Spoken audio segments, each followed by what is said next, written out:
everything's coming up Nintendo, and it looks like 2017 might be the year of Nintendo, something it deserves after a long, long time away from the top. What's up, everyone? It's Q from Retro Q Gaming, and I've got some interesting news and interesting outlook and perspective on a recent interview. So, Shigeru Miyamoto, the father of Mario, Zelda, Donkey Kong, some of the most iconic and profitable franchises in gaming history, has had an interview with 4Gamer. So, in this interview, naturally, he expressed his confidence and his optimism about the Nintendo Switch, which makes perfect sense because at the end of the day, you're not going to have a top level executive come out and talk against your brand new hot selling product. That's called pulling a Sega, and we all know how that went.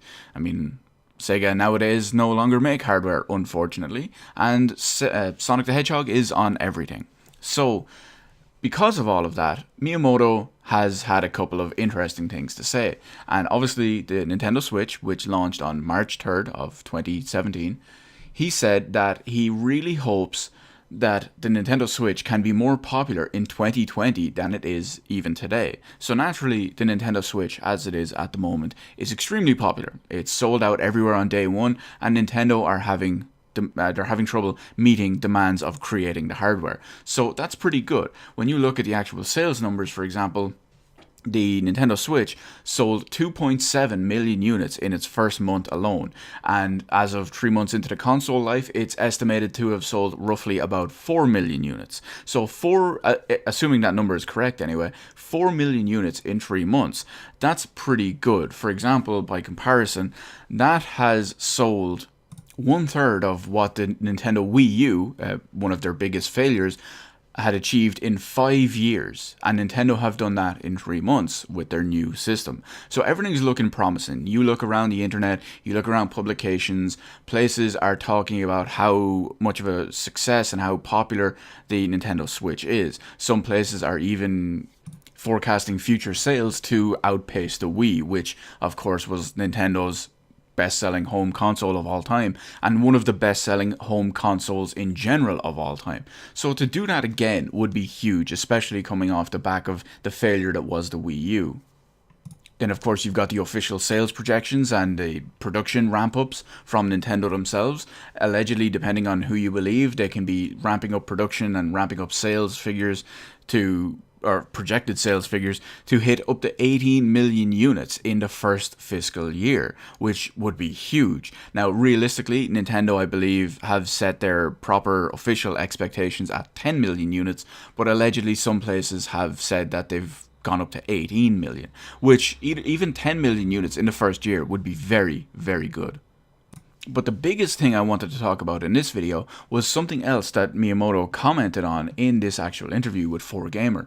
Naturally, we've already talked about how he wants it to be more popular in 3 years from now than it already is today, but he also says that the Nintendo Switch could possibly have a lifespan of more than 5 years. Now, generally, a console generation lifespan is roughly 5 years.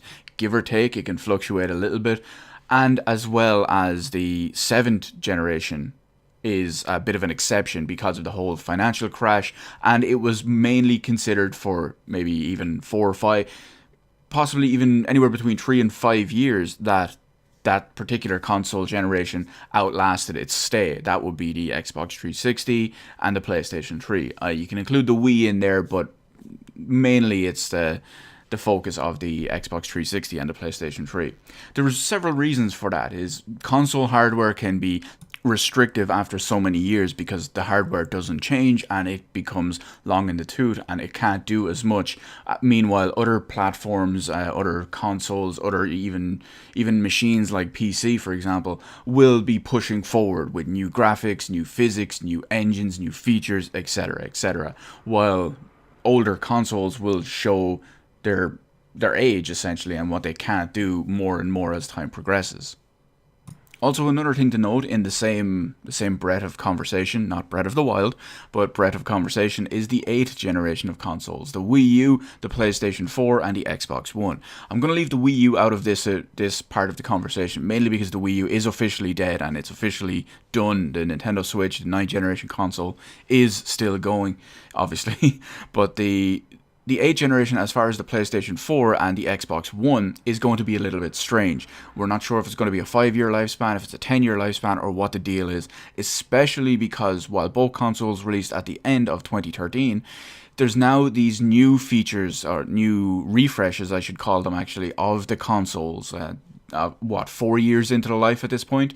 Hell, the PlayStation 4 Pro, which released in 2016, was a 3-year upgrade, and the Microsoft Project Scorpio is going to be a 4-year upgrade. So it still remains to be seen how long the 8th generation will last in general. Chances are it's probably going to be about 8 years, which is a bit unfortunate for PlayStation and Xbox fans. So let's talk about what Miyamoto actually said, and the fact that he hopes the Switch will have more than a 5-year life, or that it could possibly have more than a 5-year lifespan. Obviously, if the hardware is as successful as the Wii, it's going to be given huge support and it's going to be pushed on as long as possible. Let me give you a perfect example. Is Ubisoft actually still release Wii games once a year? They're the only manufacturer or only publisher and only developer that still release Wii games. For the simple reason is the Wii is considered a generally casual console. You've got a lot of families and a lot of kids that would still have a working Wii. And naturally, they're going to possibly want the Just Dance series of games, which is what still comes out on the Wii every year at this point. So what are the positives and the negatives for what Miyamoto had to say? And generally looking at the console from an objective point, I'm going to leave my own personal perspective out of this, but let's take a look at it anyway. So it shows that Nintendo has confidence in the system. Obviously, as I mentioned, you don't want to pull a Sega and say, hey, buy our new hardware, it's going to be great, it's going to be amazing, you're going to get all this support, it's going to be dead in 2 years, but you just buy it anyway, because it's makes perfect sense that Nintendo, and a top-level Nintendo executive like Miyamoto himself, would support this console, because frankly only an idiot would publicly say something like that. Sorry, Bernie, but yeah, Nintendo know what they're doing. They're still around, you're not. It's that simple. I don't dislike Sega, by the way. I love Sega, just saying. Well, I love old Sega, but you get my point. So it shows consumer confidence. It shows that the company has confidence in their system.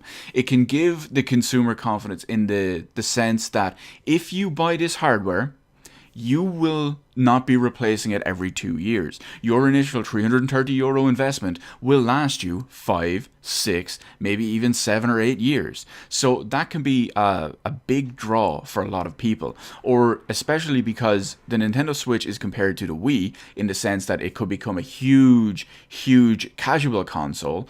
That's not an insult, by the way, but you know what I'm trying to say.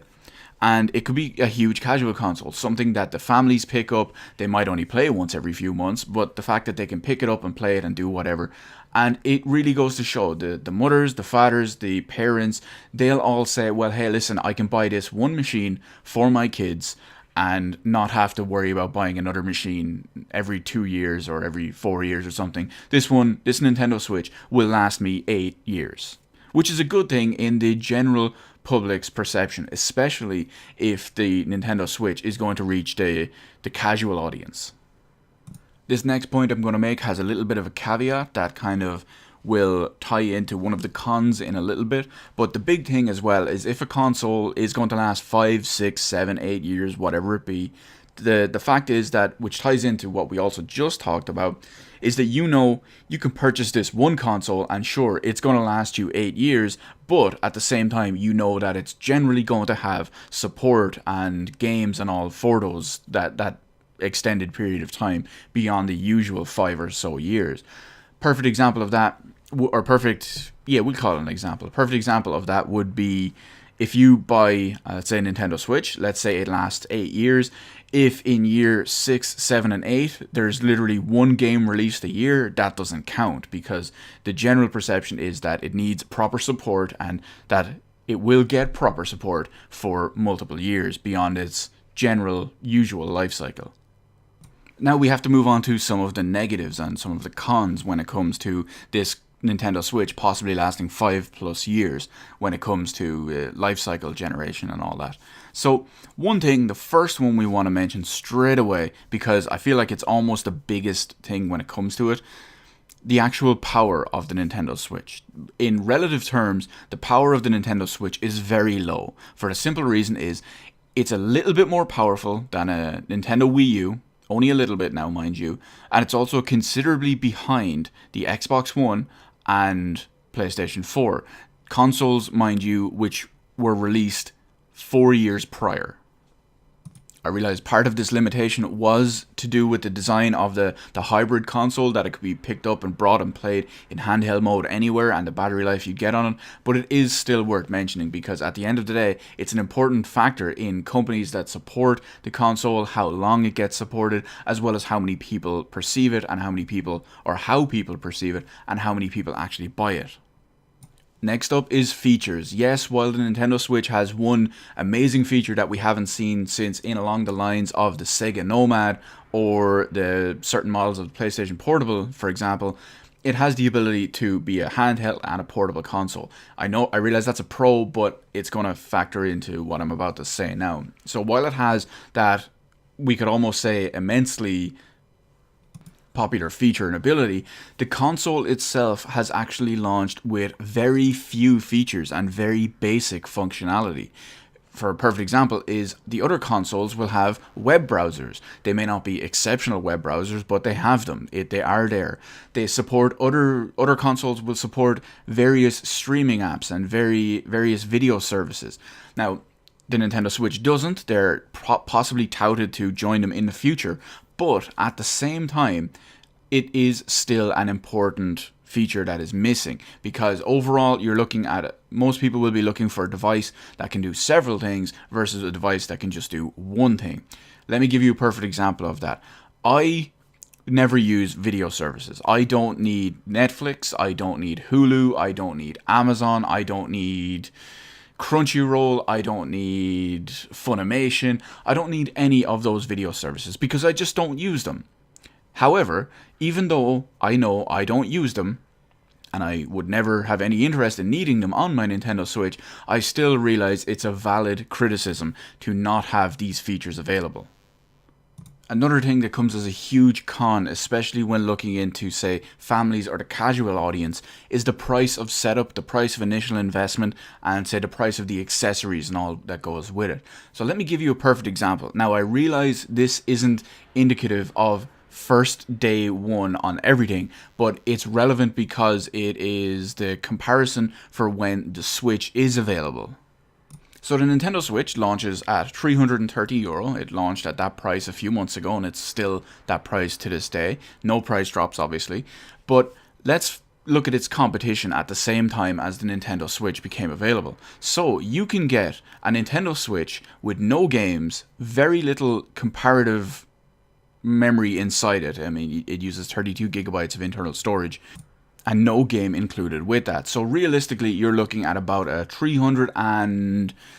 let's say your average game, let's say you're going to pick up Legend of Zelda, you're looking at a €400 investment right there, because Legend of Zelda is still €70, here at least anyway. So you're looking at a €400 investment right there. Now, by comparison, because don't forget, you have to factor in when the Switch is available for all this, you can get a PlayStation 4 Slim for €350. Now, that doesn't come with a game. Games do range from anywhere from like €5 to €75, but your average high-end game is going to be €75. So your additional features that you're going to get with your PlayStation 4, as well as the game and all too, you're looking at an initial investment of roughly €420, €425, somewhere in around that. And don't forget, while it may not have the docking and hybrid capability of the Nintendo Switch, it does have many other features as well as support, better graphics, better performance, etc., etc.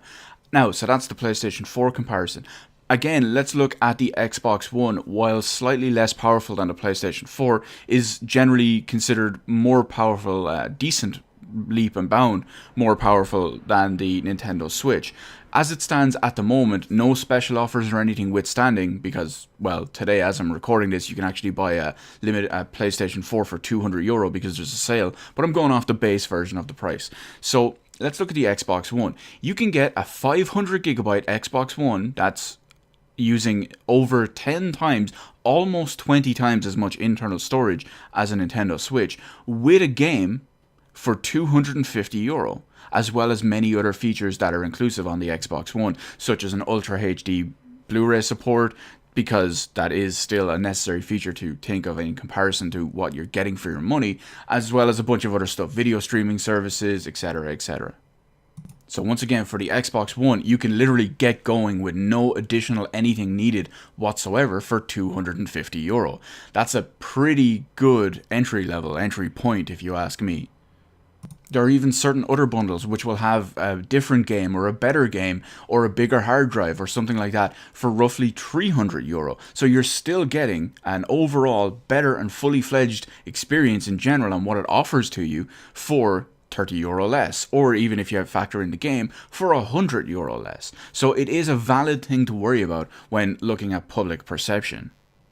And the last and possibly even biggest thing that I want to talk about is support. As I mentioned, when it comes to the pros of having an extended lifespan of 5+ years, there's also severe negative. If your console does not have that support, your third-party support, obviously your first-party support is hopefully going to be there. But when it comes to third-party support, you need to know when buying a console that you are going to get your games, you are going to get your experiences, you're going to get your games beyond your first 2 or 3 years. Something that was horribly and harshly demonstrated with the Wii U, when third-party support fell off almost instantly and the console was left with basically 2 games a year for the next 4 years. So when it comes to the Nintendo Switch, this is a valid criticism for several reasons. One, it's already very apparent that because of hardware limitations or whatever reasons, that a lot of big third-party AAA games and huge big titles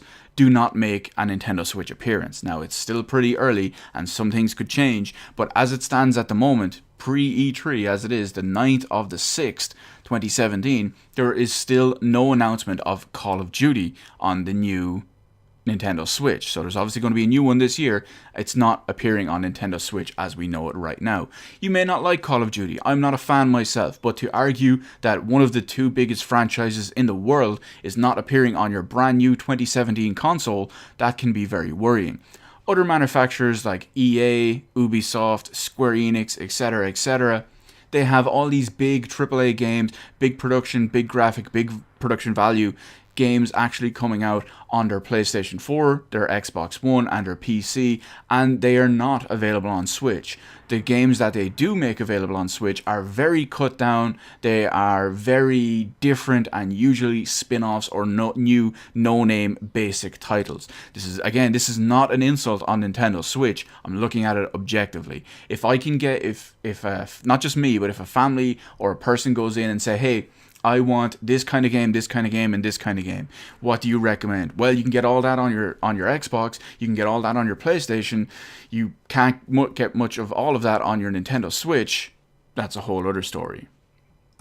Now, the reason why I only included this as a con rather than in the pro section as well is because this only relates to third-party support. First-party support is almost irrelevant when it comes to individual consoles, PSP and PlayStation Vita withstanding, of course. It's generally considered a given that you're going to get your first-party support when you buy a machine, so that is usually not even really taken into consideration. And as far as Nintendo goes, they have some of the, if not the entire best quality first-party support games out there. Mario games are legendary, they almost always release to huge critical acclaim and are enjoyed by millions, myself included. Legend of Zelda, same deal for the most part. Breath of the Wild is considered one of the best video gaming masterpieces in the last decade. You get my point. But a consumer needs to know, in general, that they're going to be buying a machine that's going to get support and they will be getting games that they can also get elsewhere. So, for example, they might not have to buy 2 machines, they might just have to buy 1 and leave it at that. And just to hammer the point home one more time, I do realise that even though, myself included, there are a small minority of people out there that buy Nintendo platforms literally only for Nintendo games or Switch or, well, Nintendo exclusive games, they are not the minority. For example, when you have your 104 million Wii units sold, how many people of those only buy them specifically for games that you can only get on the Nintendo Wii? There's probably a couple of million, in the single digit millions, and that's it. So to get huge consumer appeal and just widespread penetration, it is important to have proper third-party support, something that we can see and hopefully that will improve on Nintendo Switch, because as it is at the moment, it's kind of lagging behind. Every time a new developer, a new publisher announces a huge new game, there's almost always the notable absence of a Nintendo Switch version. So we're going to wrap this video up here because apparently I've been talking for 20 minutes when I wanted to talk for half that.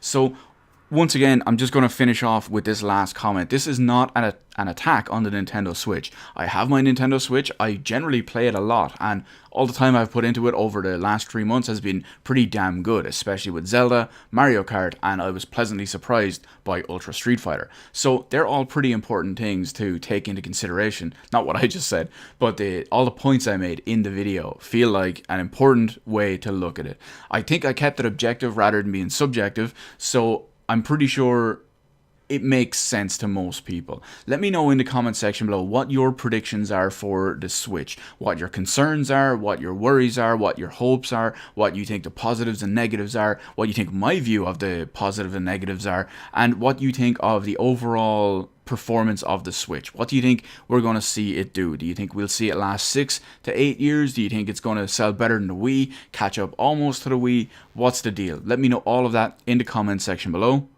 Hit the like button, hit the subscribe button. Thank you for watching, and I will see you on the rest of the videos in my channel.